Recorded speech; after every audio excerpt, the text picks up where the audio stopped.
ഓം നമോ ഭഗവതേ വാസുദേവായ. ശ്രീ വിഷ്ണു സഹസ്രനാമ സ്തോത്രം നാമം 97.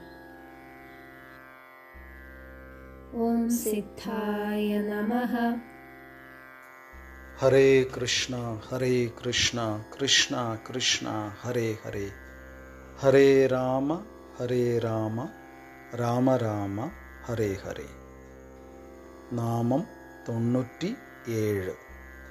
സിദ്ധഃ. സിദ്ധിച്ചവൻ ആരോ അവൻ സിദ്ധൻ.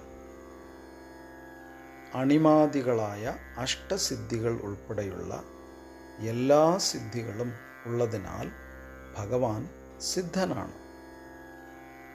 ഇവയിൽ ഏതെങ്കിലും ഒന്ന് നേടിയവരെ നാം സിദ്ധന്മാരെന്ന് പറയാറുണ്ട്. എന്നാൽ സിദ്ധി സമഗ്രത ഭഗവാനു മാത്രമേയുള്ളൂ. ആഗ്രഹിക്കുന്നത് സാധിക്കുന്നതും സിദ്ധിയാണ്. ലൗകിക തലത്തിൽ സിദ്ധിക്ക് നൽകുന്ന വ്യാഖ്യാനമാണിത്. ഈ അർത്ഥത്തിൽ മനുഷ്യരും ദേവന്മാരും സിദ്ധരല്ല.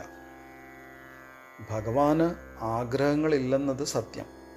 എങ്കിലും പ്രപഞ്ച സൃഷ്ടിയും സൃഷ്ടിച്ച പ്രപഞ്ചത്തിൻ്റെ സ്ഥിതിയും സംഹാരവും ഭഗവാന്റെ സിദ്ധികളാണ്.